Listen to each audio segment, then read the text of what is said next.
نحمده ونصلي ونسلم على رسوله الكريم اما بعد فاعوذ بالله من الشيطان الرجيم بسم الله الرحمن الرحيم يا ايها الذين امنوا ان جاءكم فاسق بنبأ فتبينوا ان تصيبوا قوما بجهالة فتصبحوا على ما فعلتم نادمين صدق الله مولانا العظیم۔ محترم مشائخ و علماء کرام اور معزز سامعین، اللہ رب العزت کا شکر ہے جس نے ہمیں مسلمان بنایا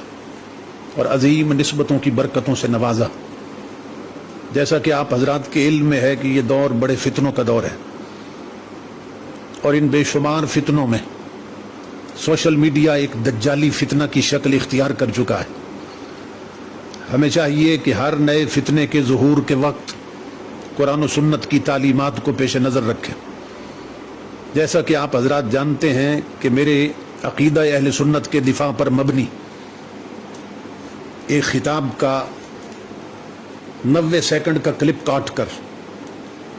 یہ باور کرانے کی کوشش کی جا رہی ہے کہ میں نے آل رسول کی گستاخی کی ہے اور ان کی طرف گمراہی کی نسبت کی ہے۔ خدا کی عزت کی قسم، میرے حاشیہ خیال میں بھی یہ مفہوم نہیں تھا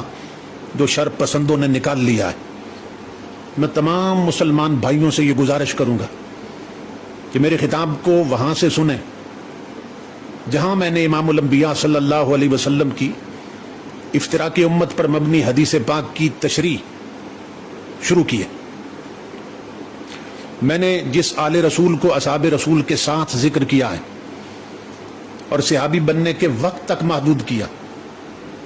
اس کا یہ مطلب نہیں تھا کہ یہی آل رسول ہے جو اصحاب رسول کے زمانے تک ہوگی۔ اس دور کے حوالے سے میں صرف یہ نقطہ سمجھا رہا تھا کہ امام الانبیاء صلی اللہ تعالی علیہ وآلہ وسلم کے ظاہری زمانہ حیات میں کوئی خاندان رسول کا فرد اس وقت تک آل رسول نہیں بن سکتا تھا کہ جب تک کلمہ پڑھ کے پہلے صحابی رسول نہ بنے۔ اللہ رب العزت حضرت علامہ پیر سید عمر مزمل شاہ صاحب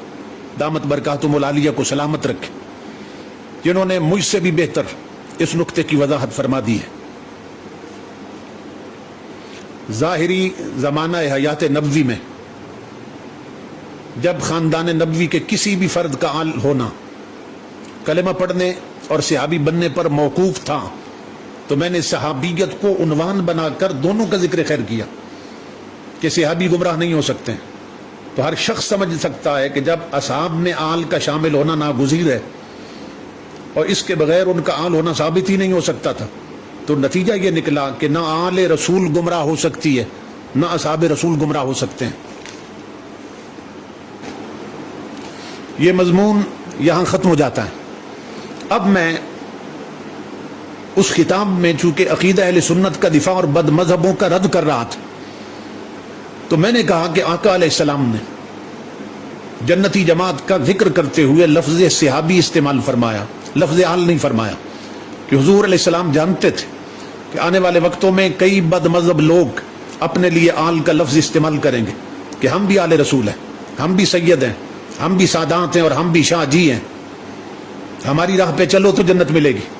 لفظ آل کی آڑ میں بد مذہبوں کا دھندا چل سکتا تھا، اس لیے سلطان مدینہ صلی اللہ علیہ وسلم نے لفظ صحابی استعمال فرمایا تاکہ آنے والی امت کو معلوم ہو جائے کہ صحابی گمراہ نہیں ہو سکتے، یہ نام نہاد آل گمراہ ہو سکتی ہے۔ آج بد مذہبوں کے بڑے بڑے مراکز پر کئی سید، سادات، شاہ جی اور آل رسول بن کے بیٹھے ہیں۔ آج صرف علماء اہل سنت ہی نہیں، عوام اہل سنت بھی انہیں گمراہ ہی سمجھتے ہیں۔ تو کیا یہ سب لوگ جو اصل آل رسول ہے، جو سچی اور سچی آل رسول ہے، اس کے گستاخ قرار پائیں گے؟ میں نے اسی خطاب میں جو تقریباً پونے 2 گھنٹے پر محیط تھا یہ بھی بتایا کہ آل رسول دیکھنی ہے تو میر علی شاہ کو دیکھو، آل رسول دیکھنی ہے تو غریب نواز کو دیکھو، آل رسول دیکھنی ہے تو غوث اعظم کو دیکھو۔ یہاں سے ان شرپسندوں کا یہ جھوٹ بھی واضح ہو گیا کہ میں نے کہا ہے کہ آل رسول وہی تھی جو اصحاب کے دور میں تھی، بعد میں کوئی آل نہیں۔ لعنت اللہ علی الکاذبین۔ اگر ایسا ہوتا تو میں آل رسول کے ضمن میں حضور سیدنا پیر میر علی شاہ کا ذکر کیوں کرتا، حضور غریب نواز کا ذکر کیوں کرتا، اور حضور سیدنا غوث اعظم کا ذکر کیوں کرتا رضی اللہ تعالی عنہم اجمعین۔ جہاں تک آل رسول اور اصحاب رسول کی غلامی کا تعلق ہے تو ہمارا خاندان یہ تو پیدا ہی ان ہستیوں کی محبت پر ہوا ہے، گھٹی بھی ان کی محبت کی دی گئی ہے، ہم تو ان کے غلاموں کے عنوان سے پروان چڑھے ہوئے ہیں۔ میرے بڑے بھائی جان کا اسم گرامی صاحبزادہ محمد ابو بکر ہے، میرا نام محمد عمر ہے، مجھ سے چھوٹے کا نام عثمان ہے، محمد عثمان، اور ان سے چھوٹے بھائی کا نام محمد علی ہے، اور ان سے چھوٹے بھائی کا نام محمد حسن ہے، میرے اپنے بیٹے کا نام حسنین ہے، میرے بھتیجے حسنات چشتی صاحب کی بیٹی کا نام فاطمہ ہے، میرے بھانجے کے بیٹے کا نام حسین ہے۔ جس گھرانے میں علی بھی ہو، فاطمہ بھی ہو، حسن بھی ہو، حسین بھی ہو، حسنین بھی ہو، وہ گستاخوں کا گھرانہ ہے یا آل رسول کے غلاموں کا گھرانہ ہے؟ حضرت شاہ نصیر الدین نصیر رحمۃ اللہ تعالی علیہ کے یہ اشعار میرا عقیدہ بھی ہے، میرا وظیفہ بھی ہے، جو میں کبھی کبھی خطاب میں پڑھتا بھی رہتا ہوں کہ حب شبیر نہیں ہے تو عبادت ہے حرام، نہ نمازیں نہ وظیفے نہ سجود اور قیام،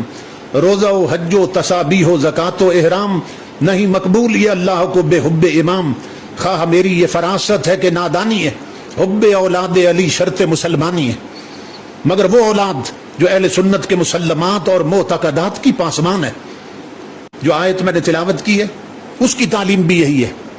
اے ایمان والو، جب کوئی فاسق یا شریر تمہارے پاس کوئی خبر لے کر آئے تو اچھی طرح چھان بین کر لیا کرو، ایسا نہ ہو کہ حقیقت کا علم نہ ہونے کی وجہ سے تم اسے تکلیف پہنچاؤ اور بعد میں ندامت کا سامنا کرنا پڑے۔ اللہ رب العزت ہم سب کا حامی و ناصر ہو اور مسلک اہل سنت کو دن دگنی رات چگنی ترقی عطا فرمائے۔ وما علینا الا البلاغ۔